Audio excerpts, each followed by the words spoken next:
घुमा देना इसको।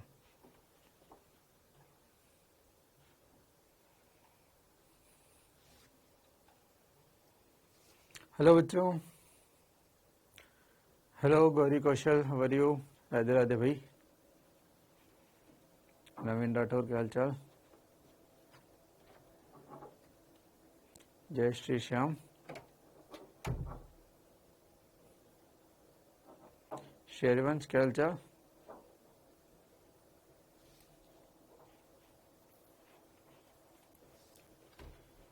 राधे राधे भाई। ममता, राजपूत, अंजलि, प्रिया, दीपिका।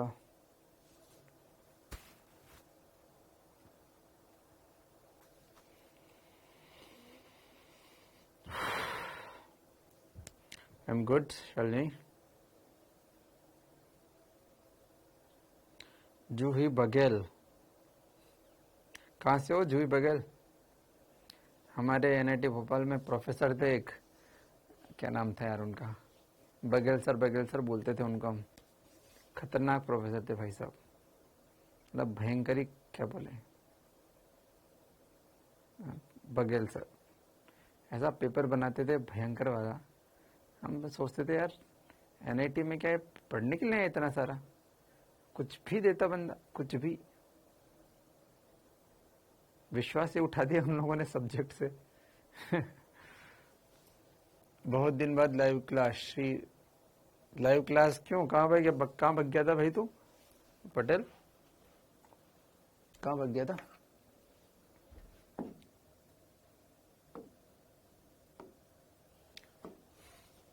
चलो बच्चों, क्या हम काम शुरू?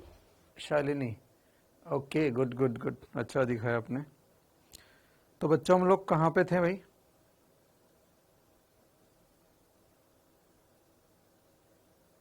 कितना पढ़ लिया था हमने, किसी को आइडिया कुछ?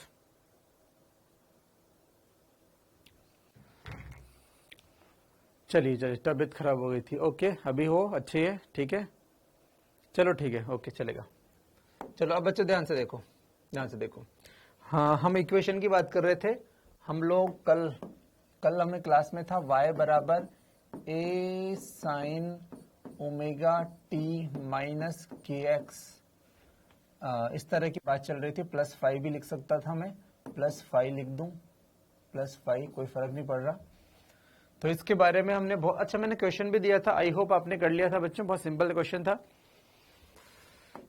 चलो अब इसकी v निकल जाएगी, इसका टाइम पीरियड निकल जाएगा, इसके लैम्डा निकल जाएगी, इसकी दिशा सब निकल जाएगा, ये सब निकालना हमने सीख लिया। अब देखो बच्चों ध्यान से, नेक्स्ट चीज तरंग की तीव्रता। तरंग की तीव्रता क्या होगी?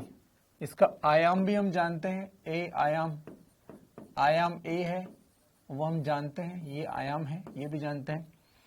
अब बच्चों नेक्स्ट वर्ड देखो ध्यान से, तरंग की तीव्रता क्या होती है। मैं जब वेव पढ़ेंगे तब भी अपन इस फॉर्मूले को देखेंगे, क्यों ना इस फॉर्मूले को अभी देख लिया जाए, क्योंकि ये फॉर्मूला अभी बहुत काम भी आएगा, और इस फॉर्मूले में जो जिस चीज का फॉर्मूला है वो बहुत बार यूज भी होती है, तीव्रता। ये चैप्टर में तीव्रता बहुत यूज होगी। मिनिमा मैक्सिमा बनेगा तो मिनिमा का मतलब तीव्रता है ही नहीं, वहां पे इंटेंसिटी 0 है, मैक्सिमा पर तीव्रता मैक्सिमम है। तीव्रता काम आएगी, तीव्रता बहुत सिंपल बात है, चमक। कहीं भी गए, शोरूम में गए, लाइट, और क्या चमक रही भाई साहब, मजा आ गया, तीव्रता ज्यादा है। कहीं अंधेरे सुनसान जगह गए, दिख ही नहीं रहा भैया, तीव्रता कम है। आज तेरा फेस ग्लो कर रहा भैया, तीव्रता। इंटेंसिटी मतलब बहुत इजीली हम समझ सकते हैं तीव्रता। बच्चों किसी भी तरंग की इक्वेशन ऐसी दी जाती है, ये हमने देखा था, ये ट्रांसवर्स वेव की इक्वेशन है, हमें ये पढ़ना है। लाइट एक ट्रांसवर्स वेव है, ये हम देख चुके हैं, अनुदैर्ध्य तरंग, ठीक है, अनुप्रस्थ तरंग, ठीक है। इसमें तरंग की तीव्रता होती है बच्चों, वो होती है I बराबर 2 pi square a square f square rho v, ये तरंग की तीव्रता का फॉर्मूला है। अब इसको ध्यान से पढ़ते हैं। 2 पाई स्क्वायर, 2 कांस्टेंट है, पाई स्क्वायर कांस्टेंट है, a स्क्वायर, a क्या है, आयाम। मैं लिखता जाता हूं इसमें कौन क्या है, A4 अरीबा नहीं है, A4 आयाम है। कई बार क्षेत्रफल को अपन a से दिखाते हैं, तो यहां पे दिखा दिया गया है कि भैया यहां पर आयाम है, ठीक है। बहुत सीरियसली बच्चों पढ़ना पड़ेगा। आज की क्लास में अगर आपने कुछ गड़बड़ की पूरी आगे रोगे फिर, तो इसलिए ध्यान से पढ़ना है। ये चैप्टर बच्चों बहुत ज्यादा इंटरेस्टिंग चैप्टर है, बहुत बढ़िया चैप्टर है। आप अगर ध्यान से पढ़ेंगे आपको अतिरिक्त आनंद की अनुभूति होगी, और जहां भी आपने ध्यान भटकाया वहीं आप जीरो पे बोल्ड आउट होंगे, चैप्टर के बाहर फिक जाओगे सीधा, क्योंकि वेव्स वगैरह आ रहा है। मैं आपको, अगर आप सीरियसली पढ़ेंगे, मैं आपको वेव सब बता दूंगा यहाँ पर, जिंदगी में कोई दिक्कत नहीं होगी। तो ध्यान से देखते रहो इसको। मैं आपको विश्वास दिला सकता हूँ इतना कि आपने जहां भी जिससे भी अभी तक पढ़ा है उससे बेस्ट आपको यहाँ चमकेगा, लेकिन आपका अटेंशन पूरा होना चाहिए। ठीक है, चलिए बिल्कुल पढ़ते जाओ यार, मस्त यार, क्या दिक्कत है मेरे को बता, बस वो पॉइंट है। अब तो पढ़ेगा ही नहीं यार, कुछ भी टाइम पास कर रहा है, कुछ भी लिख रहा है, फिर वो बेकार लगता है। ठीक है, चलिए ध्यान दो बच्चों। ए से बहुत बार क्षेत्रफल को भी दिखाएंगे, तो ध्यान रखना ही आयाम है। फ्रीक्वेंसी एफ क्या है, आवृत्ति, वो हमको पता है। एफ क्या है, आवृत्ति, एफ है आवृत्ति। रो क्या है सर, बच्चों जिस माध्यम में चल रही है उसकी डेंसिटी, माध्यम का घनत्व। तरंग किस माध्यम में चल रही है सर, हवा में चल रही है, पानी में चल रही है, किस में चल रही है, माध्यम का घनत्व। और v क्या है सर, आयतन है क्या, नहीं वेग है, तरंग का वेग। मैंने आपको वेग सिखाया है, बिल्कुल तरंग का वेग, तरंग का वेग। तो इन सबसे गुणा होके ये बनता है, तो ये आई है तीव्रता। बिल्कुल आपको वेव जब भी पढ़ाया जाएगा या जो भी पढ़ाता है, वो डेरिवेशन तो वहां भी नहीं कर रहा था, तो आप टेंशन मत लें। ठीक है, वो जब भी पढ़ाया जाएगा तब भी मैं डायरेक्ट ही बताऊंगा आपको।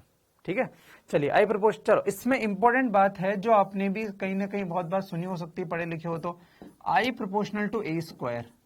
ए स्क्वायर की जगह मैं बोलूंगा आई प्रोपोर्शनल टू आयाम का स्क्वायर, आयाम का स्क्वायर, तीव्रता प्रोपोर्शनल टू आयाम का स्क्वायर। ठीक है, बहुत बढ़िया। तीव्रता से मैं याद दिला दूं आपको कि अब तक जो हमारा पुराना ज्ञान है, हम जानते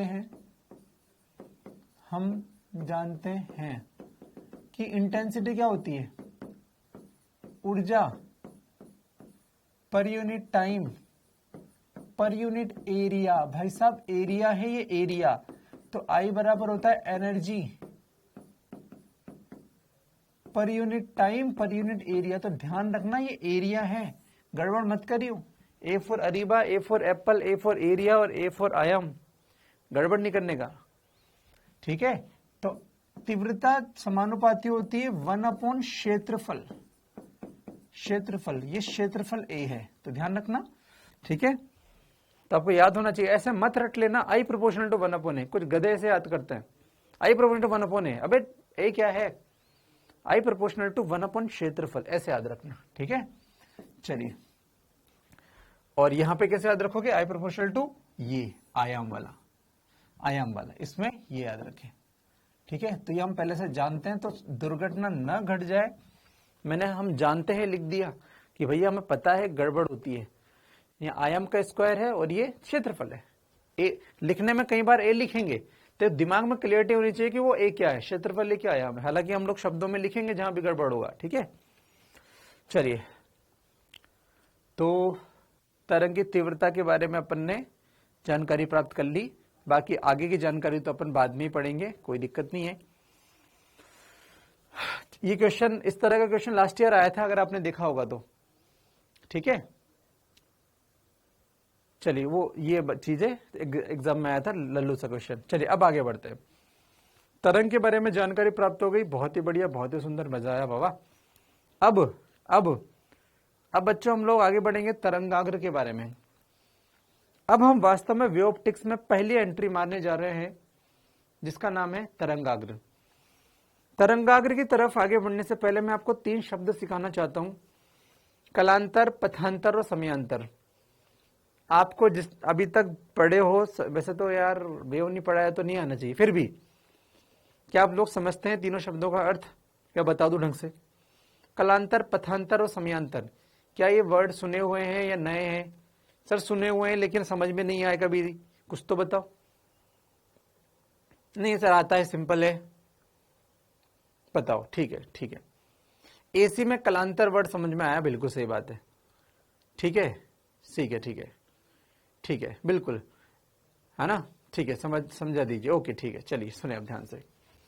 ये सब होने के बाद अपन 3 शब्द पढ़ेंगे और उसके बाद अपन तरंगाग्र, यानी कि अब ये शब्द को फील करके पढ़ना। एक होता है पढ़ना, आप में से काफी बच्चे पढ़े हुए हैं, शब्द बोल रहे हैं, मेरे पढ़ाने के बाद आप बताइएगा कि आपका अनुभव क्या अच्छा रहा, नया रहा। हाँ सर ये तो हमने सोचा ही नहीं, सर ऐसा तो हमें किसी ने बताया ही नहीं, अच्छा सर ऐसा भी होता है, मुझे बताइएगा इसके बाद, ठीक है। चलिए चलिए, सुने हैं बट समझा दीजिए, है ना। सुने, यही होता है, ये शब्द क्या सुने सबने, लेकिन समझ में किसी को नहीं है क्या, चलो समझो। तो हमारा टॉपिक है कलांतर, पथांतर व समयांतर। देखो सबसे पहले मैं फॉर्मूला लिखूंगा जो हमें पहले तो याद होनी चाहिए। सबसे पहले फॉर्मूला लिखूंगा, कलांतर जो होता है बच्चों उसको हम लिखते हैं डेल्टा फाई, पथांतर को हम लिखेंगे डेल्टा एक्स और समयांतर को लिखेंगे डेल्टा टी। पहले जो याद करना है वो लिख दूं, डेल्टा फाई अपॉन 2 पाई बराबर डेल्टा एक्स अपॉन लेमडा बराबर डेल्टा टी अपॉन टी। मैं सब समझा दूंगा, लेकिन उसके बाद भी आपको ये तो याद ही रखना है। तो पहली बात तो ये याद रखना है, ये वेरी वेरी इंपॉर्टेंट है, ठीक है। चलिए अब इनको समझते हैं। चलो इसको समझने से पहले मैं आपसे पूछूं y बराबर a साइन ओमेगा टी। बच्चों इसमें ओमेगा टी क्या है? कला। क्या इसको कोण बोल सकते हैं? हाँ सर। क्या इसको कला कोण बोल सकते हैं? हाँ, कला कोण। इसको इंग्लिश में बोलते हैं phase angle. Phase angle, phase difference, ये वर्ड आपने बहुत सुना है, फेज एंगल। बहुत बढ़िया बच्चों, मैंने आपको कहा कि यार आप एक बात बताओ कि इसका ग्राफ बनाओ। तो आपने कहा सर कोई दिक्कत नहीं है, y बराबर a sign omega T. Omega T मतलब एक तरह से कोण है थीटा, ठीक है। मतलब मैं ऐसा भी लिख सकता हूं मैं, y बराबर a sine theta, a sine theta, एक ही बात है। ओमेगा टी को थीटा मान लिया। इसका जब आप ग्राफ बनाओगे बच्चों, तो आप ग्राफ ऐसा कुछ बनाओगे, इसका t के साथ जो y होगा वो मान लो ऐसा बदल रहा है, ऐसा बदल रहा है, ठीक है। सर इसमें ये a क्या होता है? मैंने कहा आयाम। सर आयाम क्या होता है? ये कण मैक्सिमम कितना ऊपर गया, ये इसे बोलते हैं आयाम। सर ये a गया और मैक्सिमम नीचे कितना गया, ये भी a ही गया। बिल्कुल सही बात है यार, ये तो a ही गया है नीचे। नीचे माइनस a है, हाँ बिल्कुल माइनस a है ना, परिमाण में a है ना, माइनस a लिख देते हैं इसे प्लस a लिख देते हैं। बहुत बढ़िया, ऐसा ऐसा ग्राफ है इसका। बढ़िया सर। मैंने कहा कि यार एक बार बताओ, एग्जाम्पल मैंने एक लिया, फिर मैंने एग्जाम्पल नंबर 2 लिया कि यार y बराबर b sign omega T plus 90, इसका ग्राफ बनाओ। अच्छा एक बात देख पा रहे हो आप, ये समय है t बराबर 0।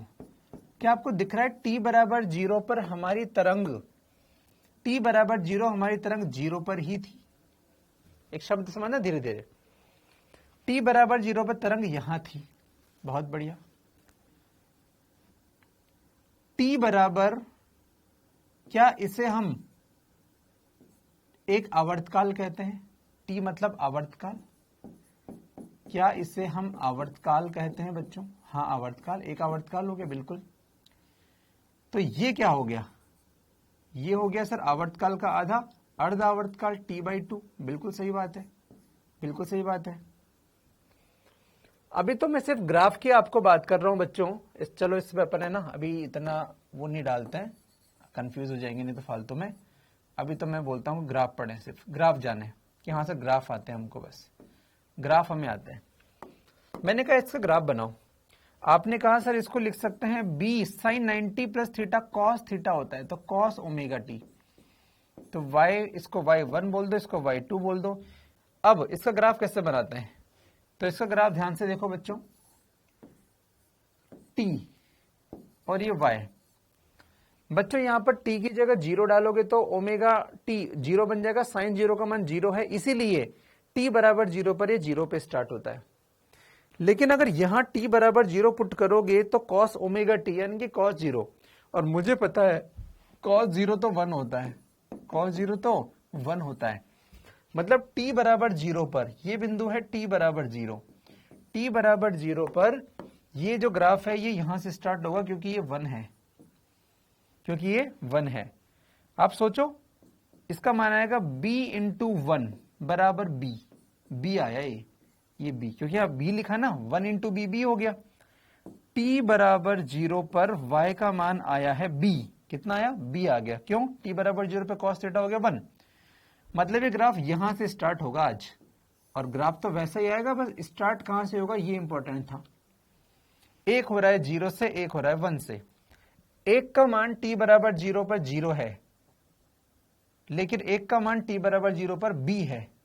सर इस b क्या है यहां पर, मैंने कहा यार b आयाम है। सर आयाम का मतलब हुआ कि वो मैक्सिमम कितना ऊपर या कितना नीचे गया। ये भी b है, ये ऊपर का ये लाइन कितनी लंबी है, b के बराबर है। ऊपर प्लस b, नीचे माइनस b। क्या यहां तक बात चमकी, यहां से समझ में आ गई? तो ध्यान से देखना, इनमें सिर्फ 90 का अंतर है, इनमें सिर्फ 90 का अंतर है। ये सेम इक्वेशन है, दिख भी अलग अलग रही है, क्योंकि इसमें 90 का अंतर था। तो ये इसका कलाकोण, ये इसका पूरा कलाकोण, इनमें अंतर कितना है, साफ साफ दिख रहा है 90 डिग्री का, साफ साफ दिख रहा है यार। ओमेगा टी अंतर कितना, 90 एक्स्ट्रा है।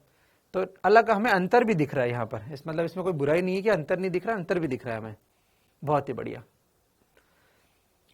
चलिए, तो ये तो एक बात समझ में आई कि सर इन दोनों में कलांतर तो है। यहां पर हमें बोल सकता हूं कलांतर तो है, कलांतर बराबर 90 डिग्री का है, जो सर हमें दिख रहा है फोटो में कि हाँ एक t बराबर 0 पे 0 से स्टार्ट होता है, एक मैक्सिमम से स्टार्ट होता है।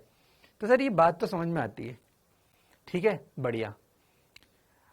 सर ये समीकरण कहती है अगर कलांतर है डेल्टा फाई तो पथांतर भी होगा। अरे समीकरण में अगर इसका मान नॉन जीरो है, नॉन जीरो मतलब कुछ ना कुछ मान है, तो डेल्टा एक्स का मान भी होगा, डेल्टा टी का मान भी होगा। मतलब अगर पथांतर है, कलांतर है, तो पथांतर भी होगा, समयांतर भी होगा। मान लो डेल्टा फाई 0 हो जाए, तो इसका अर्थ है डेल्टा एक्स भी 0 है, डेल्टा टी भी 0 है। मतलब या तो तीनों 0 होंगे या तीनों नॉन जीरो होंगे। ऐसा कभी हो ही नहीं सकता कि इनमें एक 0 है बाकी नॉन जीरो है। क्या ये बात चमकती है?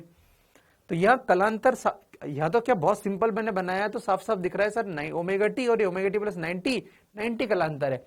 मतलब इन दोनों तरंगों के मध्य कलांतर भी होगा, पथांतर भी होगा और समयांतर भी होगा। क्या ये बात चमक गई? ये मैंने अलग अलग बनाया ताकि आपको दिखे।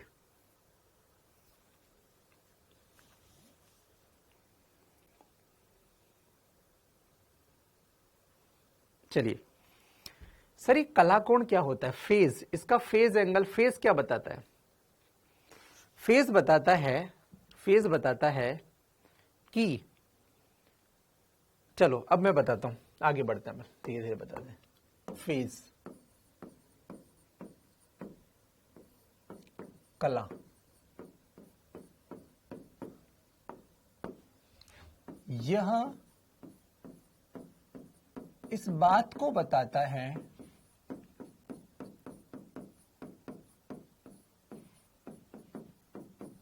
कि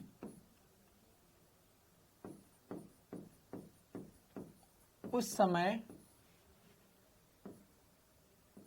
पार्टिकल कहां है या पार्टिकल की पोजीशन क्या है, पोजीशन क्या है। चलिए अब समझते हैं यार इस बात को, ध्यान से समझना बच्चों। एक वेव थी जिसको मैं जानबूझ के इतना बड़ा बना रहा हूं, ये लो, ये टाइम के साथ और ये y, और इसका जो समीकरण है ये क्या है, इसका आयाम है a है, y बराबर a साइन ओमेगा t। चलो इसको विश्लेषण करते हैं।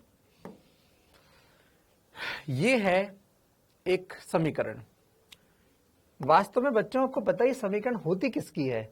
हमने कहा था ये y क्या है, अगर आप पढ़े लिखे हैं कि ये जो y है ये है, मैंने आपको बताया था पार्टिकल का इक्वेशन है ये पार्टिकल की पोजीशन है।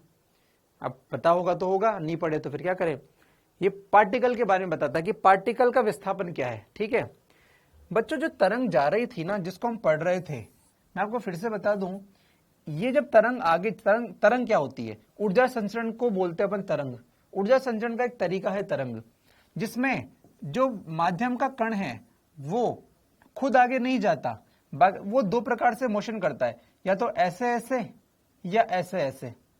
तो जो ऐसे ऐसे मोशन है, ऊपर जाके फिर नीचे आना, ऊपर गया नीचे आया, ऊपर गया नीचे आया, इस माध्यम के कण की ये जो मोशन हो रहा है, ऊपर नीचे ऊपर नीचे ऊपर नीचे, इसको ग्राफ में बनाने का तरीका है ये।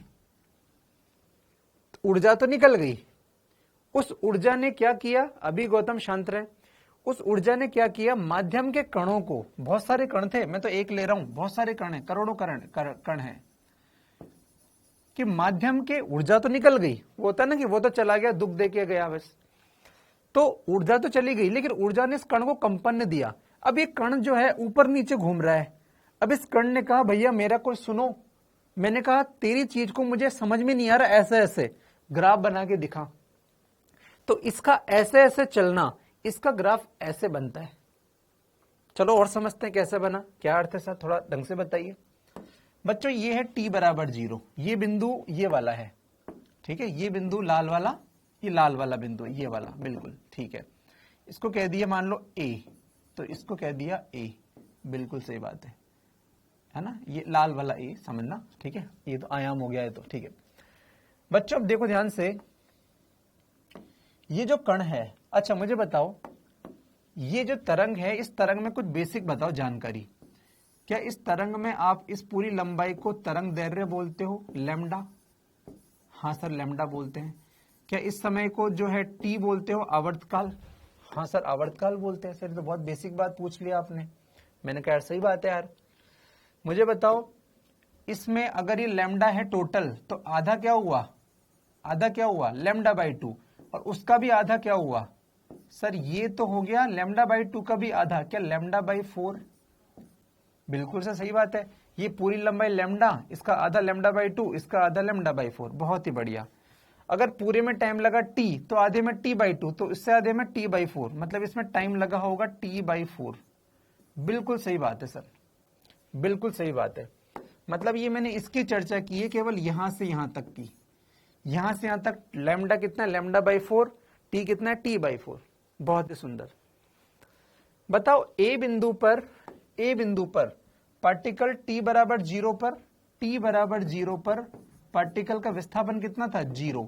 तो भाई साहब ये रहा, t बराबर 0 पर पार्टिकल का विस्थापन 0। इस समय क्या समय हुआ बच्चों, इस समय हो गया t बाई 4। ये जो लाइन बनाई मैंने लाल वाली है, कितना टाइम निकल चुका है अभी तक, t बाई 4। पार्टिकल कहां पहुंच गया, ये लाइन हमें समय को दिखा रही है, समय 0 है, समय बढ़ रहा है, समय बढ़ रहा है, समय बढ़ रहा है, समय एक आवर्तकाल हो गया। भाई यहां तक नहीं जाना मुझे तो यहां से t बाई 4 तक जाना है, t बाई 4। मतलब t बाई 4 पर पार्टिकल कहां है, बोले पार्टिकल यहां है। कहां पहुंच गया, टॉप पर पहुंच गया सर, a विस्थापित हो गया। इस बिंदु को p बोल देते हैं ना, p बोल देते हैं, नहीं तो a गड़बड़ करेगा, इसको बोल दो p। ये p बिंदु है, मान लो ये p है, तो ये p बिंदु था, t बराबर 0 पे पार्टिकल p पे था। t बराबर t बाई 4 पर पार्टिकल कहां पहुंच चुका, q बिंदु पर पहुंच चुका। उसका विस्थापन कितना हो गया, a। देखो पार्टिकल q बिंदु तक पहुंच चुका, तो ये है बिंदु q, और इसका विस्थापन कितना है, ये विस्थापन देखो, ये कितना विस्थापन है, ये a विस्थापन हो चुका है इसका, a इसका विस्थापन हो गया, इसका पार्टिकल का विस्थापन हो गया। देखो ये a विस्थापन, ये a विस्थापन, p से गया q। चलिए अब अपन बात करें p से q से कहां आया, q से गया पार्टिकल r पे, ये रहा r बिंदु। सर ये तो उसी लाइन में आ गया, कोई दिक्कत नहीं है। पार्टिकल फिर ऐसे घूम के आया, घूम के आया, ये आर बिंदु पर आ गया। आर के बाद सर पार्टिकल विपरीत दिशा में जा रहा है, देखो नीचे जा रहा है, ओ हो, ये पार्टिकल तो पी क्यू आर एस बिंदु पर चला गया सर, सबसे नीचे चला गया, कोई दिक्कत नहीं है। आर से पार्टिकल चला गया एस पर, सबसे नीचे, देखो सबसे नीचे आ गया, देखो ये सबसे नीचे, ये सबसे नीचे सर, एस से टी पर चला गया, कोई दिक्कत नहीं है। एस से वापस से टी पर चला गया, ये लो, ये वापस से चला गया, टी मतलब पी पर ही आ गया। अब मुझे बताओ, ये पी और ये टी, ये एक ही तो है। अगर मैं इतनी तरंग को छुपा लूं तो बाकी तरंग मुझे वैसी तो दिखेगी, यस वैसे ही दिखेगी। तो वापस से उस बिंदु पर आ गया। मतलब अगर पार्टिकल को देखो तो पार्टिकल रियलिटी में ऐसे ऐसे चल रहा है, लेकिन ऐसे ऐसे को गणित में पढ़ने के लिए हम ऐसे बनाते हैं। ऐसे ऐसे जो चलता है पार्टिकल, उसकी गणित को कैसे पढ़ूं? तो गणित में पढ़ने का तरीका होता है उसको साइन वेव बना के करो। ऐसे ऐसे तो कौन पढ़ेगा, कैसे पढ़ेगा, कैसे, क्या करूं मैं इसमें? हाँ, इसमें मुझे बहुत कुछ दिख रहा है, लैम्डा भी दिख रहा है, टी भी दिख रहा है, एंगल भी दिख रहा है, सब दिख रहा है।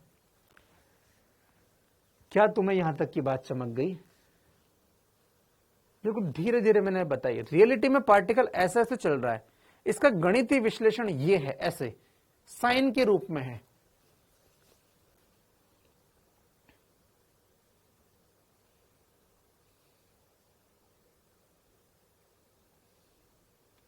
ठीक है, बहुत बढ़िया, बहुत ही सुंदर। एसएचएम में मैं आपको पढ़ाऊंगा कि ये पार्टिकल जो ऐसे ऐसे मोशन कर रहा है, इसी को बोलते हैं सरल आवर्त गति। ये सब लिंक है बच्चों। ये पार्टिकल जो ऐसे ऐसे कर रहा है ना, अभी हमने कहा इस पार्टिकल ने मुझे कहा मुझे ऊर्जा आई थी जो चली गई और मुझे कंपन देकर चली गई। मैंने कहा कोई दिक्कत नहीं, तेरा कंपन ऐसे ऐसे हो रहा है।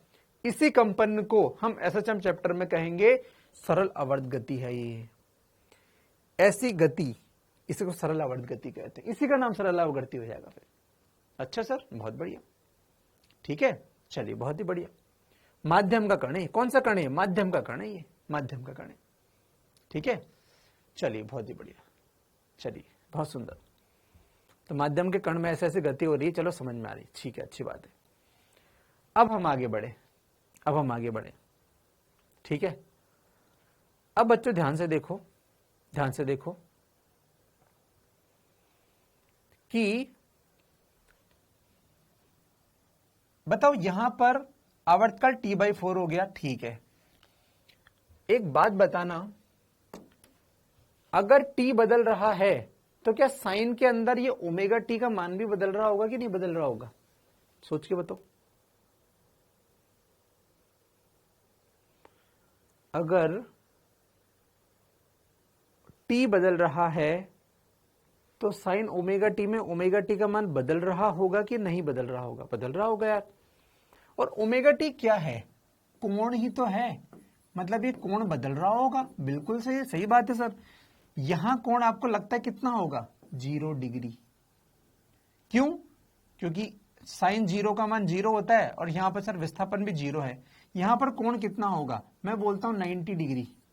Common sense. क्यों सर? 90 पुट करोगे तो साइन 91 और y बराबर a इंटू 1 बराबर a। हाँ सर, यह विस्थापन a ही तो है, इसका मतलब यहां पे कोण 90 होना चाहिए। इस बिंदु पर कोण 0, इस बिंदु पर कोण 90। मतलब सर हर बिंदु पर कोई ना कोई कोण है। 10 डिग्री, 15 डिग्री, 20, 30, 40, 50, 60, 70, 80, 90। हाँ सर, मतलब हर बिंदु पर कोई ना कोई कोण है सर। इसीलिए आप बोलते हो कि ये 90 तो ये 180 यानी कि पाई, और ये कितना? 2 पाई। ये कोण ऐसे आता है कोण। समय बदल रहा है तो टी आ जाता है, कलां टी, और ये एंगल भी बदल रहा है तो कोण आ गया। और लैम्डा तो क्या है? ये तो तरंग दैर्घ्य है। क्या आपको तीनों चीज दिखी? क्या आपको तीनों चीज दिखी?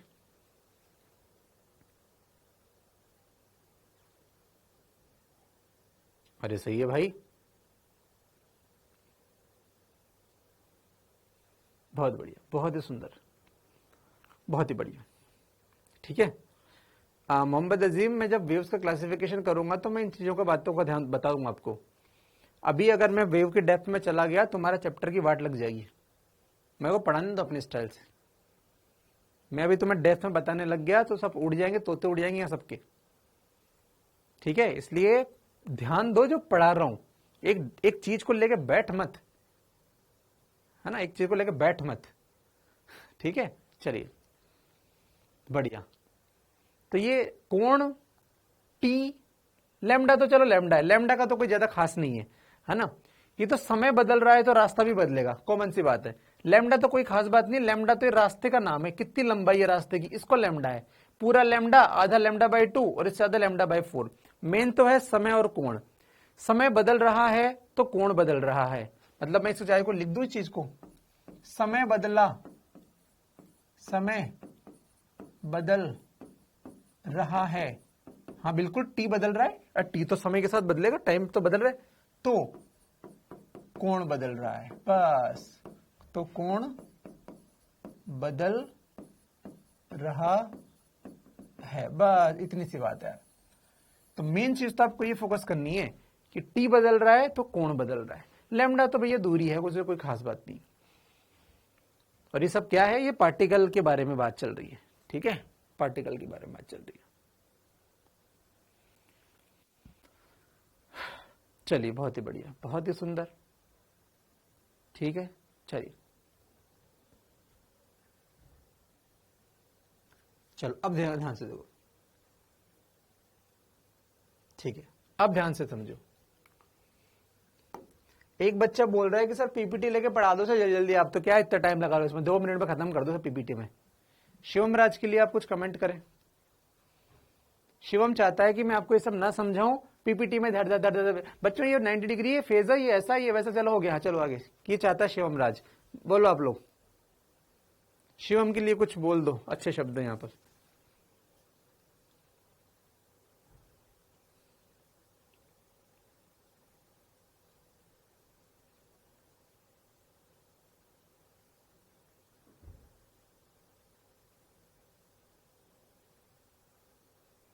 दिवांशु ने कह दिया भाई तुम वन शॉट देख लो फिर, चलो अच्छी बात है। ठीक है शिवम, आप अकेले नहीं हो यहाँ पर। चलो भाई ठीक है, बहुत ही बढ़िया, बहुत सुंदर।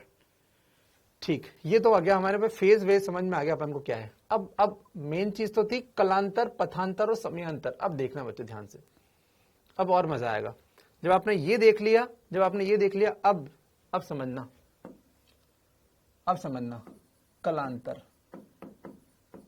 कलांतर, कला वाला समझ में आ गई अपन को। अब देखना ध्यान से, कलांतर क्या है।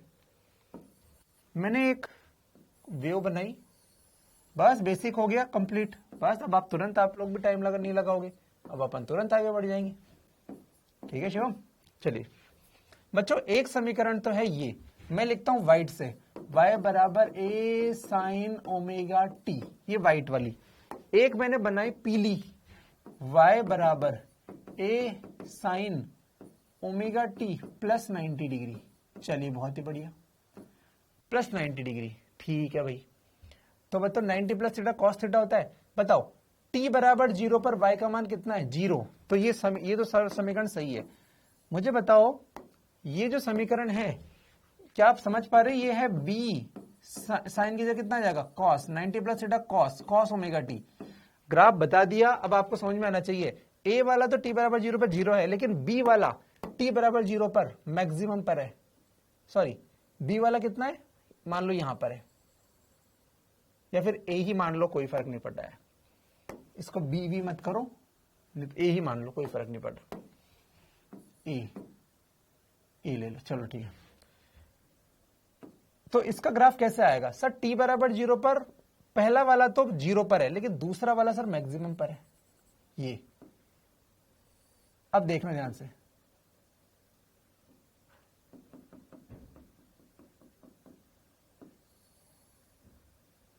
बच्चों ध्यान से समझो इस बात को, इस अंतर को, कि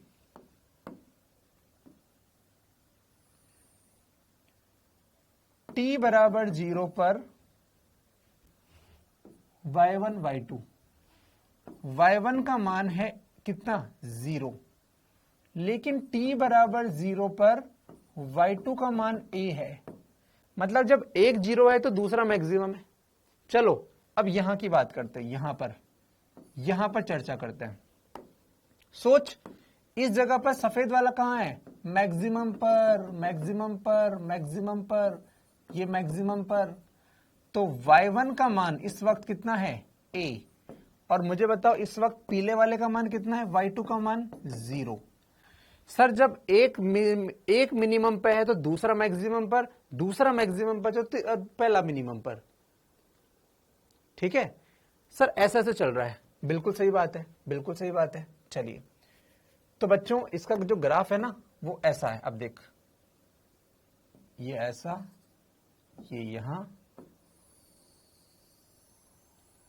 ऐसा कुछ ग्राफ बनेगा। मेरा ग्राफ से कोई मतलब नहीं है, लेकिन मैं आपको यह बताना चाह रहा हूं कि एक किसी समय जब पहला वाला मिनिमम पर है तो दूसरा मैक्सिमम पर है। ये आपको साफ साफ दिख रहा है यहां पर कि हां सर है। इसी को बोलते हैं फिजिक्स की लैंग्वेज में कि इन दोनों तरंगों के बीच में कलांतर है। एक तरंग ये, एक तरंग ये, इन दोनों के बीच में कलांतर कितना है? डेल्टा फाई बराबर π/2, 90 डिग्री का। साफ साफ दिख रहा है, ये रहा कलांतर। इसीलिए जब पहला मिनिमम पे होता है तो दूसरा मैक्सिमम पे होता है। तो सर एक बात समझ में आएगी कि कलांतर 90 डिग्री होने का मतलब ये होता है जब एक मिनिमम पर तो दूसरा मैक्सिमम पर। क्या बात चमक गई? ये कलांतर 90 डिग्री का अर्थ है।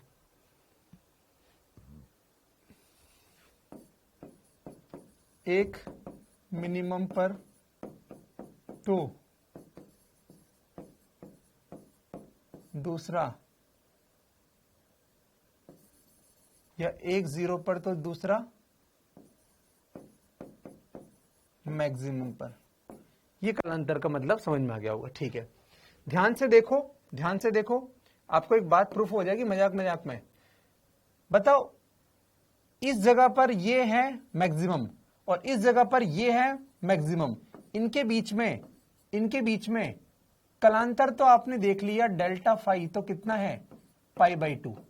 मुझे बताओ इन दोनों के बीच में मैंने कि यहां पथांतर कितना है? पथांतर कितना है? क्या लॉजिकली बोल सकते हो? सर ये पूरा था लैम्डा, ये है λ/2, तो ये कितना आएगा? λ/4। अबे कॉमन सेंस है, ये λ/2 तो ये कितना होना चाहिए? λ/4। ये बिंदु λ/4 है। इनके बीच में पथांतर, जब कलांतर आया तो साफ साफ मुझे दिख रहा है कि इसका मैक्सिमा अभी आ गया, इसका मैक्सिमा बाद में आया, तो इनके बीच में अंतर कितना है? λ/4। इससे बोलते पथांतर, दोनों के पथ में अंतर है। दोनों के पथ में अंतर क्या साफ साफ दिख रहा है? हाँ सर, जब पहला वाला इतना आगे चल चुका था, तब उसका मैक्सिमा आया। पीले वाले का मैक्सिमा तो तुरंत आ गया t=0 पर, लेकिन व्हाइट वाले का मैक्सिमा तब आया जब समय कितना हो गया? कुछ समय गुजर गया। तो इनके बीच पथ का अंतर आपको दिख रहा है। बहुत बढ़िया, साफ साफ दिख रहा है λ/4। मैं तो बोलता हूं इसको फॉर्मूले से चेक करो, फॉर्मूले से चेक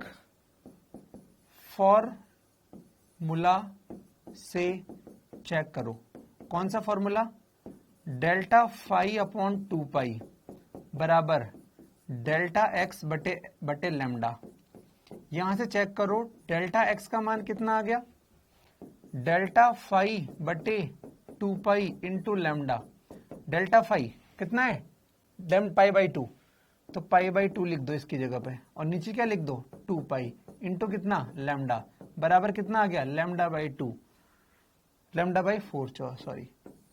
ओ हो, वही आंसर आया। यहां हमने साफ साफ देख लिया, क्योंकि तरंगे सिंपल थी, टफ होती तो नहीं देख पाते, लेकिन फॉर्मूले से कितना ही गंदा हो, फॉर्मूला लगाएंगे आंसर आ जाएगा। क्या तुम्हें साफ साफ दिख दिया? फॉर्मूले से भी वही आंसर आया और यहां भी वही आंसर आया।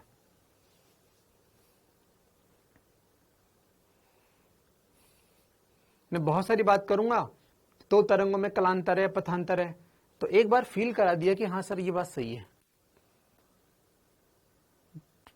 कलांतर 90 डिग्री का मतलब है एक 0 पर तो दूसरा मैक्सिमम पर, और ये यहां पर डायरेक्ट भी दिख गया, फॉर्मूले से भी दिख गया कि सर ये λ/4 ही आता है। बिल्कुल फॉर्मूले से चेक कर लिया हमने, और कुछ नहीं। जल्दी बताओ, हो गया? इसको बोल दो केस 1 जब डेल्टा फाई बराबर पाई बाई 2 था, तो उसका मीनिंग मैंने आपको बता दिया। चलिए बहुत बढ़िया। चलिए अब देखो, ध्यान दो ध्यान दो। मैं लेता हूं केस 2। केस 2 जब डेल्टा फाई का मान होगा 0 डिग्री, 0 डिग्री, 0 डिग्री है, इसका मतलब इससे बोलते हैं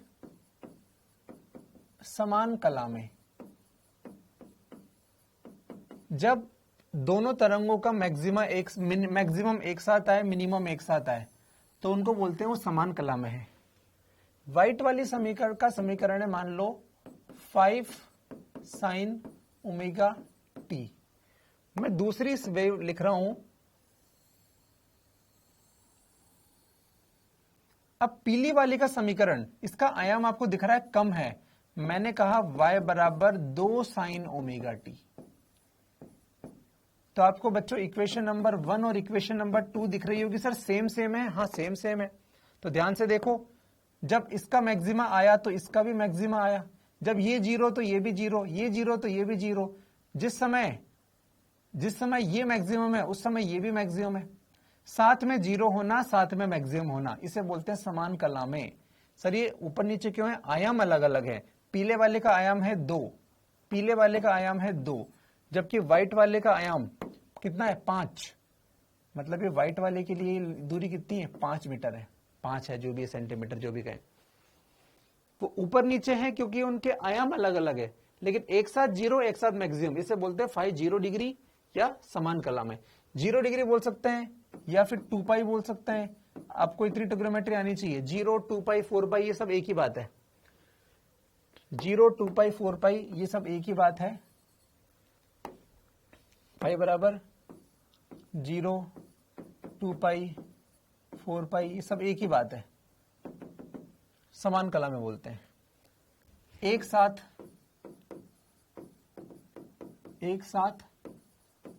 मैक्सिमम और एक साथ मिनिमम, इसे बोलते हैं दो तरंगे जब समान कला में हो। चल जल्दी थम देते जाओ। एक साथ मैक्सिमम, एक साथ स्टार्ट हुई, एक साथ मैक्सिमम, एक साथ 0, फिर एक साथ खुली, फिर एक साथ 0, फिर एक साथ खुली, एक साथ 0, समान कला में। चलिए कंसंट्रेशन रखिए, ठीक है। केस 3 बस लास्ट करेंगे। केस 3 जब कलांतर डेल्टा फाई बराबर पाई हो, 3 पाई हो, 5 पाई हो, इसे बोलते हैं विपरीत कला में। विपरीत कला में इसका उदाहरण लेता हूं मैं। y बराबर, मान लो मैंने लिया 5 sin ओमेगा टी, ये एक समीकरण है।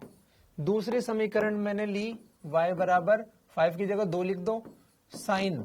अब मुझे कलांतर पाई करना है तो ओमेगा टी प्लस पाई कर दूं। साइन पाई प्लस थीटा कितना होता है? आपने पढ़ी होगी। साइन पाई प्लस थीटा कितना होता है? माइनस साइन थीटा होता है क्या? तो ये -2 साइन ओमेगा टी बन गया। अभी ट्रिग्नोमेट्री तो आनी चाहिए। तो बच्चों इसका ग्राफ कैसे कुछ बनेगा? आपको ग्राफ रटने नहीं है, मैं बस आपको समझाने और फील कराने के लिए बता रहा हूं। आपको ये सब कुछ नहीं रटना। ये तो है व्हाइट वाला, ये दूरी कितनी है? ये दूरी है 5। अब बच्चों समझो, ये व्हाइट वाला तो ऐसे स्टार्ट हुआ था ऊपर, फिर नीचे गया, ये माइनस आ गया ना, इसका मतलब है ये नीचे उल्टा जाएगा। जब ये प्लस में तो वो माइनस में। जिस समय ये +5 पे गया उस समय ये -2 पे जाएगा। ये 2 विपरीत दिशा में, -2 पर। ऊपर वाला कहां गया था?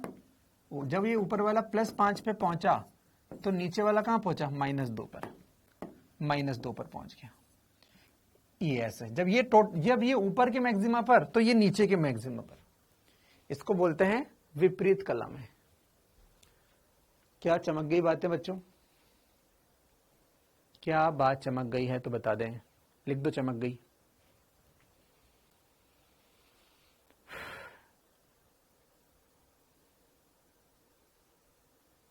लिख दो चमक गई। एक बच्चा स्पैम करने का प्रयास कर रहा है, आवाज नहीं आ रही।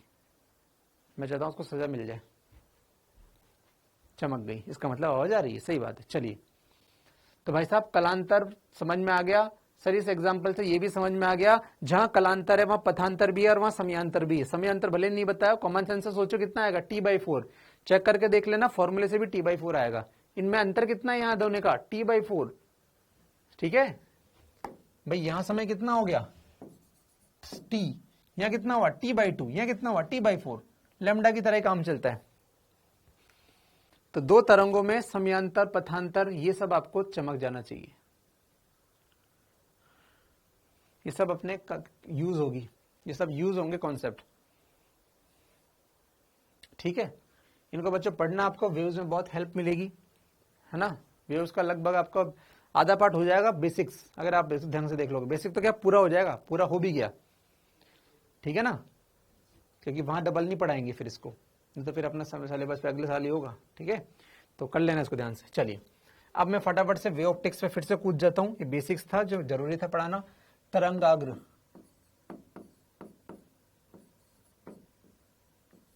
चलिए अब तक बेसिक्स चल रहा था वेव के, अब वेव ऑप्टिक्स स्टार्ट हो रहा है। पहले से पढ़ा था, मुझे पता है ना, पहले से पढ़ा था, समझ में नहीं आया, चलो अब समझ में आ गया बच्चों। चलो बहुत बढ़िया, चलिए ध्यान दे, ध्यान दे, चलो ध्यान दो। तरंगाग्र क्या होता है? सोच, कोई स्रोत है, कोई बल्ब है, मान लो 0 वाट का बल्ब है, ये बल्ब है मान लो, स्रोत है ना, स्रोत है ये, कोई बल्ब मान लो, स्रोत मान लो, जो भी आपको। बच्चों इसको जब ऑन करोगे, जब इसको ऑन करोगे तो इसकी लाइट क्या समान रूप से सब दिशा में फैलेगी या किसी दिशा में ज्यादा, किसी दिशा में कम? सर समान रूप से सब दिशा में फैलेगी, समान रूप से सब दिशा में फैलेगी। बोर्ड में तो मैं यही बता सकता हूं, ये ऊपर 3D में भी जा रही है, अंदर बाहर सब जा रही है। मैंने सोचा कि मैं किसी समय पे इसका फोटो खींच रहा हूं, t/1 पर फोटो खींचा, तो क्या उस समय सभी कुछ पर्टिकुलर दूरी पर होंगे? हाँ सर होंगे। t/1 पर सभी किसी पर्टिकुलर दूरी पर हैं, इधर ये, इधर ये, इधर ये, इधर ये सभी सेम चीज से जन्मे हैं, इनके पिता सेम है। ठीक है, तो ये सब एक जैसे हैं, इनके पिता सेम है, इनका जन्म एग्जैक्ट एक समय पर हुआ। इंसानों में पॉसिबल नहीं होता, लेकिन यहां तो पॉसिबल है। इस स्रोत का हर कण, ये सब सेम जगह पर है। तो हम कहेंगे बच्चों कि इन कणों का सब कुछ सेम है, इसलिए हम शब्द बोलेंगे ये सब बिंदु सेम, समान कला में है। ये कोई P, ये Q, ये R, ये S, है ना, ये बीच के सब हर बिंदु की बात कर रहा हूं मैं, 3D में है, अनंत बिंदु है, ये सभी समान कला में है। तो सब समान कला में। अब आपको डर नहीं लग रहा समान कला मतलब क्या? कला मतलब कोण, सर इनका कोण सेम है, जो भी है, सब 0 डिग्री वाले हैं तो 0 डिग्री वाले हैं, सब 90 है तो 90, 30 है तो 30, जो भी है सर, कला कोण समझ में आता है सर, बिल्कुल सही बात है। तो हम कहेंगे तरंगाग्र क्या होता है कि किसी स्रोत से, कोई स्रोत था, कोई भी स्रोत हो सकता है, ट्यूबलाइट हो सकती है, बल्ब हो सकता है, तो किसी स्रोत से समान कला में स्थित बिंदुओं के बिंदुपथ को तरंगाग्र कहते हैं। मैंने क्या कहा? बिंदुपथ क्या होता है सर, ये बता दो। बिंदुपथ का मतलब है बच्चों, मान लो एक रस्सी को यहां से बांध दिया और मैंने कहा कि 4 मीटर, मैंने एक गाय को बांध दिया, यहां पे फिक्स कर दिया, यहां पर गाय को बांध दिया कि गाय तू दौड़ ले जितना दौड़ना है। तो बताओ, गाय को खूंटे से बांध दिया तो गाय कहां कहां दौड़ेगी? सर 4 मीटर दूरी सब जगह दौड़ लेगी गाय। तो सर गाय 4 मीटर में सब जगह दौड़ेगी, तो बताओ ये क्या बन गया? ये सर्कल बन गया। ठीक है, ये सर्कल बन गया, बिंदुपथ इसे बोलते हैं। तो किसी स्रोत के समान कला में स्थित बिंदुओं के बिंदुपथ को क्या बोलते हैं? तरंगाग्र बोलते हैं। अब इसमें मुझे बताओ, मैंने t/1 पर फोटो खींचा था, मैं बोलता हूं t ½ सेकंड पर फोटो खींचो, तो आपको हो सकता है ये ऐसा तरंगाग्र दिखता। मैं बोलता हूं t3 सेकंड पर फोटो खींचो, हो सकता है आपको ऐसा तरंगाग्र दिखता, सही बात है, लेकिन तरंगाग्र तो गोलाकार ही दिखेगा। तो क्या बात समझ में आ गई कि किसी स्रोत के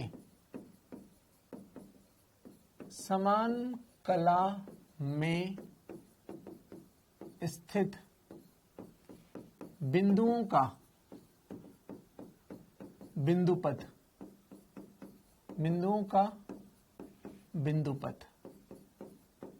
तरंगाग्र है, तरंगाग्र है। बिल्कुल, क्या बात चमक गई तुम्हें? बिल्कुल, पत्थर पानी में पत्थर फेंको तो वो समान रूप से गोले धीरे धीरे बनते हैं, बिल्कुल वो सब बिल्कुल सही बात है। ठीक है, चलिए, तो तरंगाग्र समझ में आ गया, तरंगाग्र समझ में आ गया।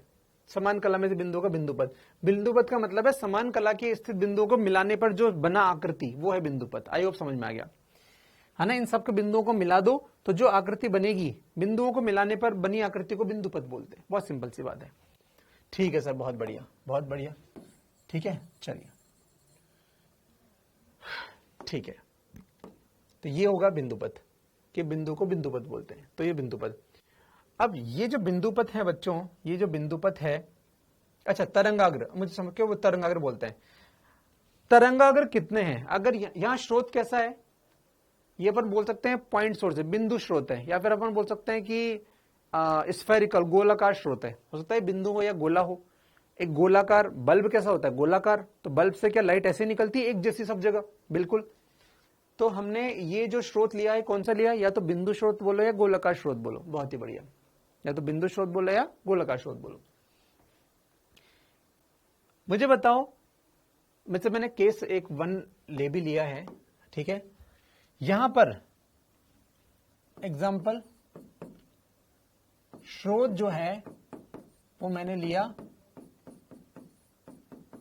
बिंदु ऑब्लिक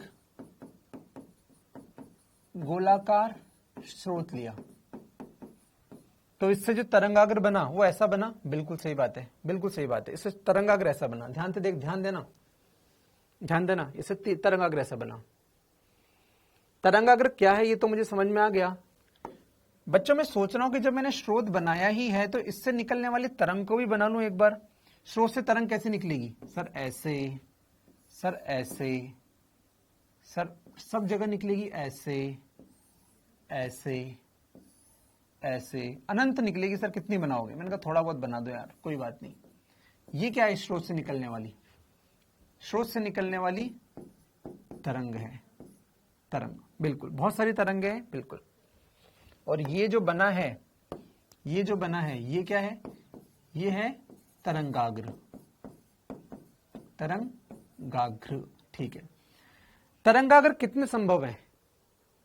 तरंगाग्र कितने संभव है? 1, 2 या अनंत? अनंत संभव है। ये तो 3 बना है, ऐसा तो मैं और कितने बना सकता हूं। तो इंपॉर्टेंट पॉइंट्स के रूप में अपन लिखते हैं,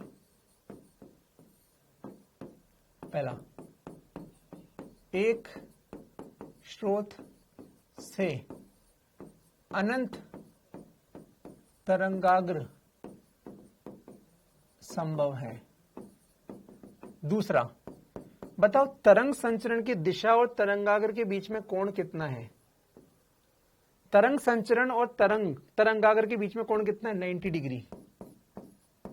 तो मैंने लिखा तरंग संचरण व तरंगाग्र में कोण कितना है? 90 डिग्री का कोण है, 90 डिग्री का कोण है। कि तरंगाग्र क्या है और तरंग संचरण, देखो ध्यान से, सोचो ध्यान से, क्या ये है कि नहीं है?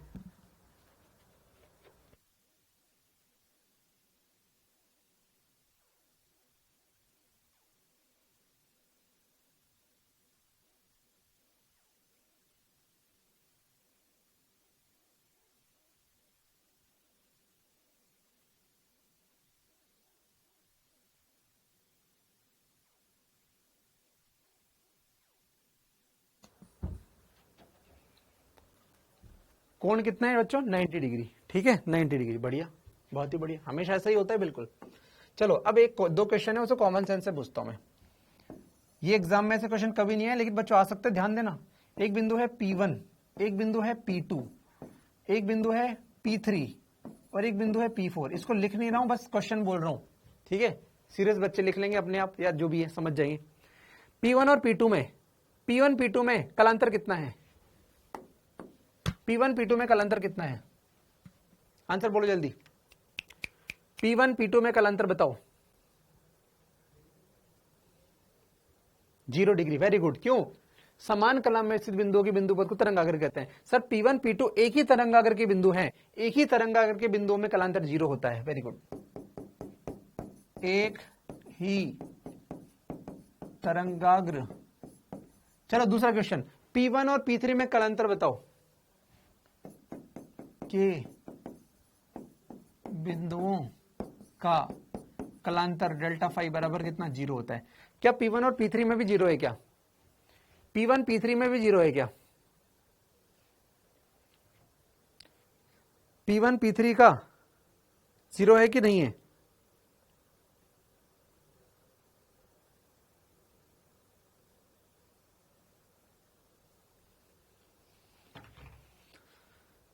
P1 P3 का 0 नहीं है। कितना है? हमें नहीं पता। P1 P3 का कलांतर कितना है? हमें नहीं पता, लेकिन वो 0 तो नहीं है। Very good. अबे गधों, ये 90 डिग्री तो तरंग संचरण और तरंगाग्र के बीच में कोण है। ये तो हर जगह 90 डिग्री है। ये तो यहां भी 90 डिग्री है, ये तो यहां भी 90 डिग्री है। मूर्ख, हमें नहीं पता। P3 और P4 में कितना है? फिर से 0। सर P3 P4 सेम नीले वाले के दो बिंदु हैं, सेम वाले के 2 बिंदु ले लो तो 0, अब विपरीत के पूछो तो हमें नहीं पता। बहुत ही बढ़िया, बहुत ही सुंदर। तो ये बात तो हमको चमक गई। तो हमने इसको वैसे बोल सकते हैं अपन, केस 1 लिया, इसको ऐसे बोल दो, केस 1 था मान लो ये केस 1। स्रोत बिंदुवत, स्रोत बिंदुवत ये लिया हमने, बिंदु स्रोत वाले, बिंदु स्रोत पे काम किया हमने। चलो फटाफट से next, case 2, case 2, case 2, case 2, case 2। अच्छा रुक जाओ, अभी एक और बात इसमें पढ़ सकते हैं अपन, ध्यान दो। किसी ने बोला, वैसे कभी बोला नहीं लेकिन फिर भी, है ना, सर ये तरंगाग्र की समीकरण लिखो। ये जो तरंगाग्र आपने बनाया है, इसमें ये जो तरंगाग्र, इसके समीकरण बताओ। तो मैंने कहा तरंगाग्र की समीकरण, तो मैंने कहा यार समीकरण होती है y बराबर कोई इसका एम्पलीट्यूड मुझे नहीं पता, a dash sign omega t minus k x plus 5 भी लिख लो, प्लस 5 लिख लो। y बराबर a dash sign omega t minus k x plus 5, ये अपन ने लिखा, ये अपन ने लिखा।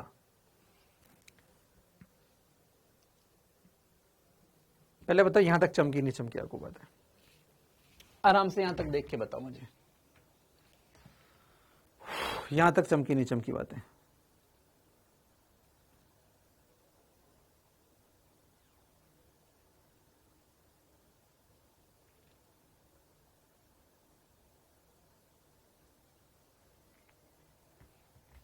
ठीक है, तो भाई ऑब्वियस सी बात है, समीकरण तो ऐसी होंगी। सर a डैश क्या है? आयाम। अब आयाम कैसे निकालेंगे? अब ध्यान से समझना, ध्यान से समझना, ध्यान से समझना।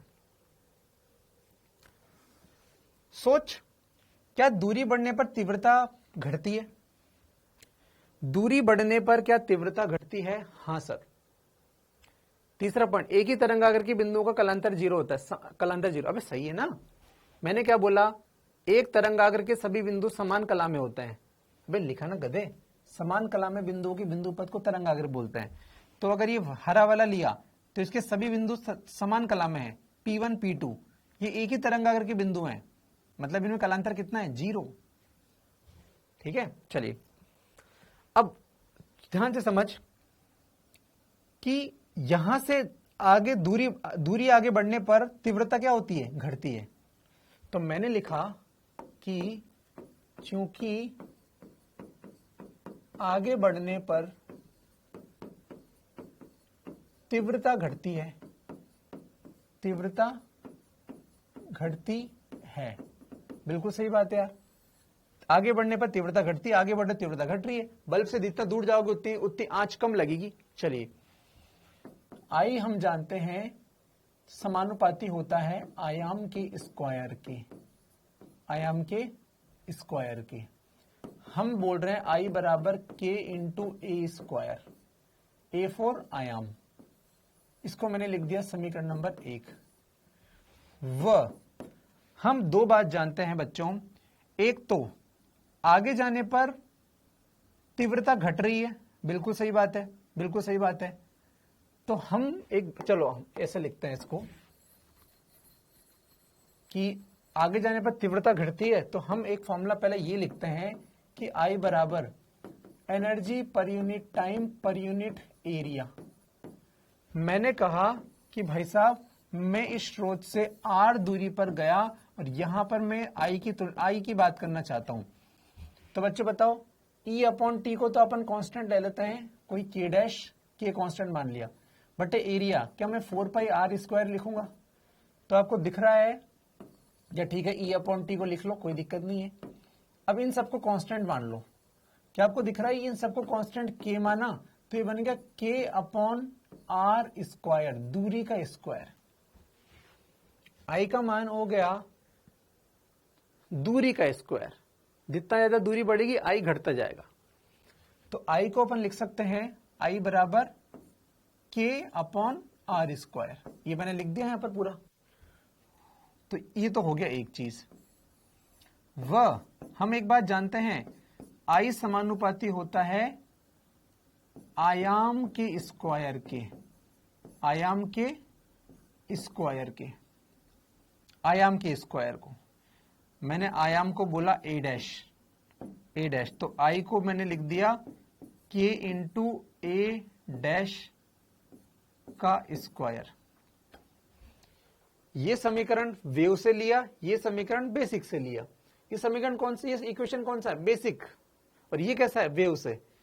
इन दोनों बातों को जब मिलाया हमने, तो हमने लिखा आई बराबर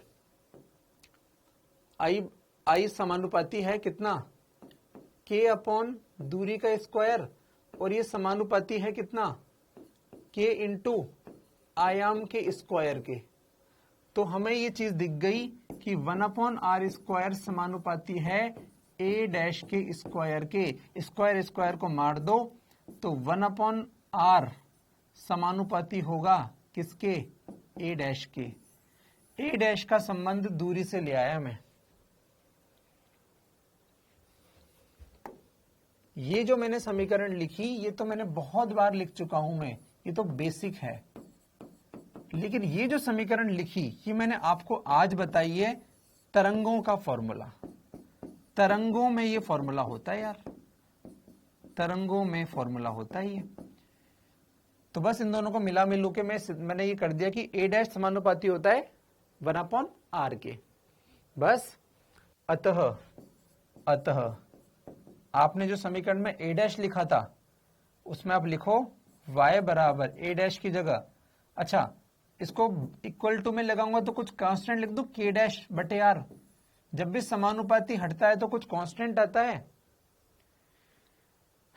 ठीक है, कांस्टेंट आता है। तो मैंने लिख दिया कांस्टेंट के डैश, तो इसको मैंने लिख दिया k dash upon r into same sine omega t minus k x plus five.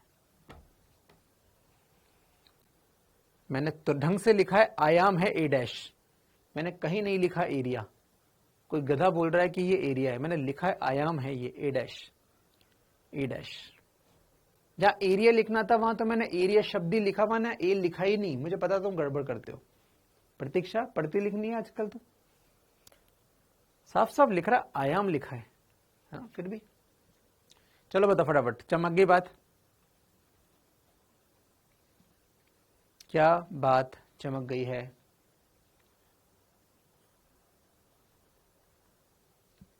चलिए बढ़िया। तो इसका समीकरण ऐसे आ जाता है। Next case 2।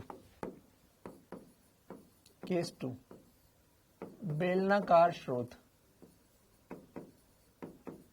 बेलनाकार स्रोत, ठीक है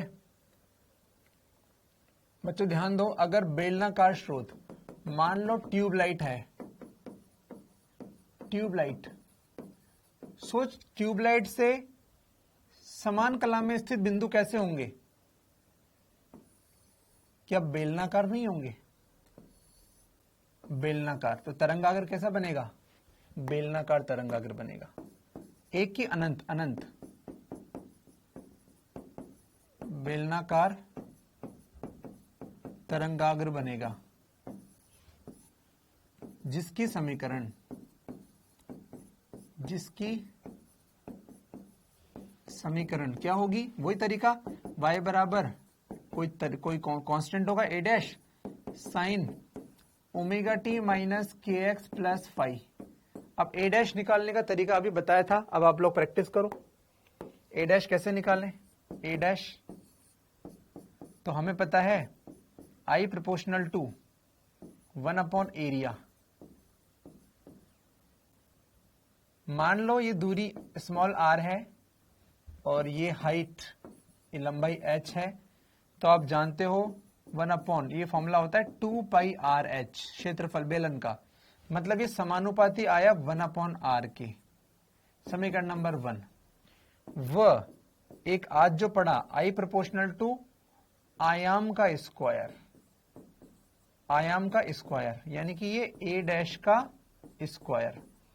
इन दोनों समीकरणों को अगर मैं जोड़ दूंगा, जोड़ दूंगा मतलब इन दोनों समीकरणों से मैं बोल सकता हूं, इन दोनों समीकरणों से कि भाई साहब a डैश का जो स्क्वायर था, देखो ये I proportional to a dash का स्क्वायर, या 1 अपॉन आर, ये प्रोपोर्शनल है 1 अपॉन आर के, यानी कि मैं बोल सकता हूं कि a डैश का मान होगा, स्क्वायर हटाऊंगा तो अंडर रूट आएगा, कोई कांस्टेंट k डैश बटे अंडर रूट आर। क्या आप वैल्यू पुट कर दोगे? वहां फॉर्मूला 4 पाई आर स्क्वायर था तो नीचे आर स्क्वायर आया, यहां आर है तो केवल आर आ गया, प्रोपोर्शनल टू 1 अपॉन आर, और ये तो आयाम का स्क्वायर होता ही है, तो a डैश का स्क्वायर समानुपाती हुआ 1 अपॉन आर की, स्क्वायर हटाया तो अंडर रूट आया। बस इसको इसमें पुट कर दो।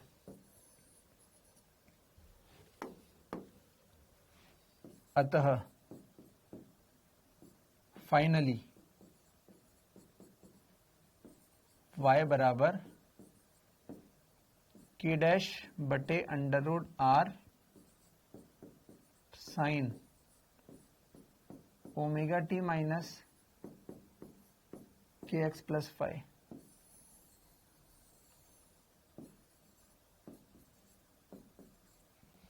क्या टाइम पास कर लोगे इसे? क्या ऐसे टाइम पास कर लोगे?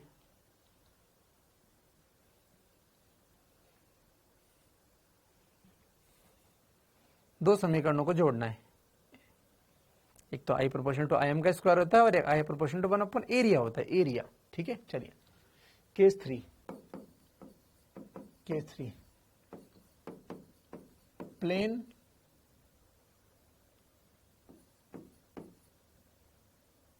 स्रोत, प्लेन स्रोत। मान लो एक एलईडी है, एलईडी बल्ब, तुमने देखा होगा बच्चों इस तरह के दुकानों में एलईडी लगी होती है ना, इस तरह की। मान लो ये एलईडी है, स्रोत है कोई, ये स्रोत है, प्लेन है, ये बिंदु नहीं है, ये बेलन नहीं है, स्रोत है, तो इसकी लाइट बिल्कुल सीधी जाएगी, बिल्कुल सीधी जाएगी बच्चों। तो इसके हर बिंदु को, समान कला के हर बिंदु को जब मिलाओगे तो आपको ऐसा सेम दिखाई देगा, ऐसा सेम दिखाई देगा, कोई अंतर ही नहीं समझ में आएगा। तो आपको सेम दिखाई देगा, कोई अंतर ही नहीं समझ में आएगा, सेम, तीव्रता सेम होती है। बिंदु स्रोत में तो तीव्रता घटती जाती है, तो समझ में आती है, बेलनाकार में भी घटती जाती है। यहां पर अगर प्लेन है बिल्कुल, तो इसके बहुत पास में अध्ययन हम बहुत पास में कर रहे हैं। ऐसे मत बोलना सर लाइट से भी तो दूर जाने पे घटती है, नहीं, हम अध्ययन बिल्कुल पास में कर रहे हैं, तो ये लगभग सेम रहती है। इसका एग्जैक्ट ये सब बनता है, इसलिए इसमें आई में कोई चेंज नहीं होता है ना, आई सेम होती है, तो समीकरण भी सेम होगा, y बराबर सेम रहेगा, इसमें कोई परिवर्तन नहीं होता है ना। प्लेन सोर्स में कोई परिवर्तन नहीं होता, उसमें हम मानते हैं कि यार एक जैसा है, एक जैसा, एक जैसा है, ठीक है। तो कोई खास बात नहीं है, बस तरंग आकृति की शेप याद रखनी थी, एक में गोलाकार, एक में बेलनाकार, एक में प्लेन होता है। ये तरंगाग्र है, ये स्रोत है, ये तरंगाग्र है। तरंगाग्र इंग्लिश में बोलते हैं वेव फ्रंट। चलिए मैं तरंगाग्र जहां बताया वहां पे एक वर्ड लिख दूं, वेव फ्रंट, क्योंकि मैं शॉर्ट में बोलूंगा उसको हमेशा, वेव फ्रंट। मैं इसको हमेशा W.F लिखूंगा, आदत बना लेना, W.F लिखूंगा, उसे बोलते हैं वेव फ्रंट तरंगाग्र। चलिए अब ध्यान से देखें, ये तरंगाग्र हो गया। एक होता है हाइजीन का प्रिंसिपल, हाइगेन्स प्रिंसिपल, मैं बोलता हूं इसको हाइगेन का सिद्धांत। चलिए ध्यान दो बच्चों, हाइगेन का सिद्धांत। हाइगेन एक साइंटिस्ट था, उसने एक सिद्धांत दिया, वो क्या है, चलो सुनो। मान लो एक बिंदु स्रोत है, तो अभी अभी बताओ, हमने बहुत पढ़ लिया, इससे तरंग कैसे जाएगी, ऐसे जाएगी, सब दिशा में जाएगी, हाथ से सब दिशा में जाएगी। चलिए चलो बच्चों हम तरंगाग्र बनाने का प्रयास करते हैं। एक तरंगाग्र ये बन गया, एक तरंगाग्र और बनाओ, और बना दिया सर, एक और बनाओ सर, एक और बना दिया, कोई दिक्कत नहीं है।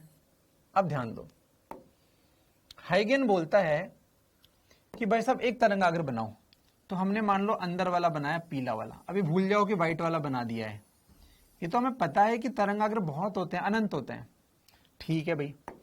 उसने कहा ये क्या है बीच में, बीच में क्या है, स्रोत है, ये क्या है, एस, एस मतलब सोर्स, स्रोत है। पीला वाला क्या है सर, तरंगाग्र है, बिल्कुल। उसने कहा किसी तरंगाग्र का कोई प्रत्येक बिंदु, कोई बिंदु ले लो। अब मैं जानबूझ के इसमें बिंदु मान लो 4 बिंदु लेता हूं, ये 4 बिंदु लिए मैंने, है ना, ताकि ध्यान अपना थोड़ा विशेष आ जाए इस 4 पे। हाइजीन ने बोला किसी तरंगाग्र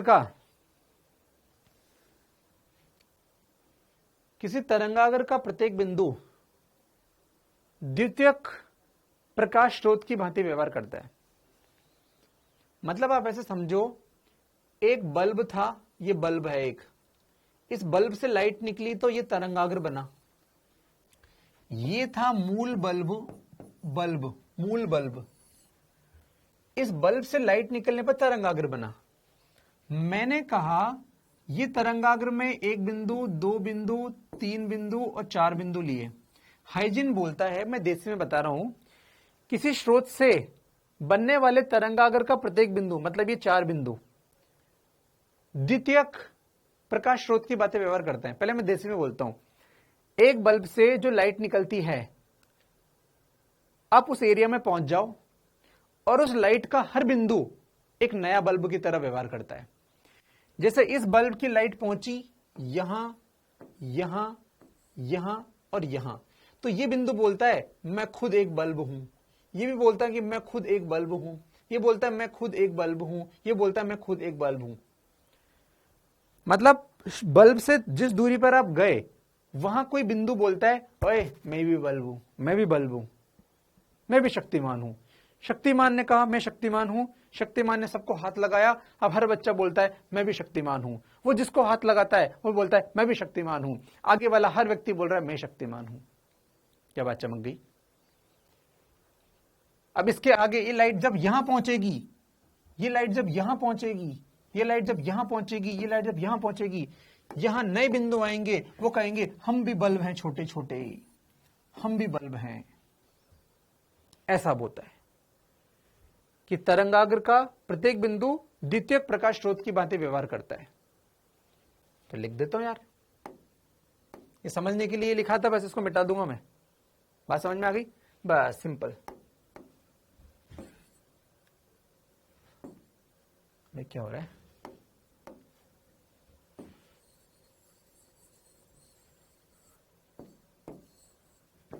हमने लिखा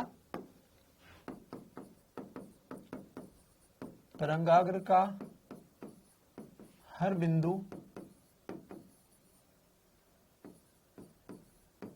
द्वितीयक प्रकाश स्रोत की तरह व्यवहार करता है। चलो थोड़ा बात करते हैं इस पर। मान लो ये वाला बिंदु बोलता है कि मैं भी तरंग हूं, मैं भी स्रोत हूं। इसका मतलब मैं समझूंगा कि इससे भी तरंगाग्र निकलेगा। हाँ निकलेगा भाई, स्रोत से तरंगाग्र निकलता है। अब इसने कहा छोटू ने कि भैया मैं भी स्रोत हूं। ये लो छोटू, ये वाला कलर चेंज कर दूं मैं, इसका हरा कर दूं। इसने कहा सर मैं भी स्रोत हूं। मैंने कहा बेटा तू भी तरंगाग्र निकाल। इसने कहा सर देखो मेरा तरंगाग्र भी निकलता है। अरे भैया गजब हो गया यार ये तो। इसने कहा सर मेरा तरंगाग्र भी निकलता है। मैंने कहा कैसा निकलता है? मान लो इसका कलर चेंज कर दें। इसने कहा सर ऐसा निकलता है मेरा तरंगाग्र। पूरा गोला नहीं बना रहा हूं, पूरा हाँ ये बना रहा हूं। अब आप दिमाग लगाओ, इसमें ये भी बोल रहा है मेरा तरंगाग्र भी निकल रहा है, इसने बोला मेरा तरंगाग्र भी निकल रहा है। आप इनके लास्ट वाले तरंगाग्र के बिंदुओं को मिलाओ, आपको दिखेगा कि यार ये वही बातें बस घुमा फिरा के टाइम पास कर रहे हैं लोग। सोचो इनके इन बिंदुओं को मिलाओ। मान लो इसका कलर मैं करता हूं ये वाला, इनके सबके लास्ट बिंदुओं को मिलाओ, क्या फिर से वो ओरिजिनल तरंगाग्र बन गया? हाँ वो टाइम पास ही तो है। मतलब ये वाला जो मैंने लास्ट में बनाया, इसको वास्तव में तो लाइट कहां से आई थी? सर ये केंद्र वाले स्रोत से। लेकिन छोटे बच्चों ने कहा नहीं सर हमारी लाइट थी। कोई बात नहीं, बच्चों के लिए बोल दो हाँ बेटा तुम्हारी थी, कोई बात नहीं। अब मैं इसमें क्या लड़ूं? इसमें ये बिंदु बोलता है कि मैं बल्ब था, मेरी लाइट यहां पहुंची, जबकि ओरिजिनल तो ये था ना। तो ये हाइजीन ने कहा चलो कोई बात नहीं, अब कहा तो अच्छी बात है, कोई खास बात नहीं है ना। उसी बात को बस थोड़ा सा घुमा के बोला गया कि हर बिंदु एक बल्ब की तरह व्यवहार करता है, स्रोत की तरह व्यवहार करता है। कोई बात नहीं है। चलिए तो हाइजीन का सिद्धांत, आई होप क्लास ये चमक गई ये बात तो। ठीक है, हाइजीन में कोई खास बात नहीं थी। चलिए ठीक है, तो हम अभी क्लास को बच्चों यहां पे विराम देते हैं। कल बहुत इंपॉर्टेंट क्लास होगी। वैसे अब मैं हर दिन क्लास इंपॉर्टेंट ही होगी, हर दिन कुछ नया आएगा। ये सब वे ऑप्टिक्स का पार्ट है। कल से हम ओरिजिनल वे, हालांकि सब ओरिजिनल ही है, फिर भी ओरिजिनल की भी ओरिजिनल वे ऑप्टिक्स में घुस जाएंगे। समझ लो आज जो पार्ट था उसमें वेव्स का भी कॉन्सेप्ट था, कल से प्योर वे ऑप्टिक्स की बात होगी बस। और जो वेव्स में मैंने आप पढ़ा दिया, मैं वेव्स में जब पढ़ाऊंगा तो कुछ नहीं बताऊंगा, वो सब बस एक बार जल्दी जल्दी 5 मिनट में खत्म कर दूंगा, क्योंकि मैंने बता दिया। तुमने नहीं पढ़ा, तुमने नहीं समझा, तुमने नहीं रिवाइज किया, तुम्हारी प्रॉब्लम है भी। तो ध्यान से कर लेना, यहां भी काम आएगी, वहां भी काम आएगी। चलिए मस्त रहें, कल बात करते हैं आगे। ठीक है।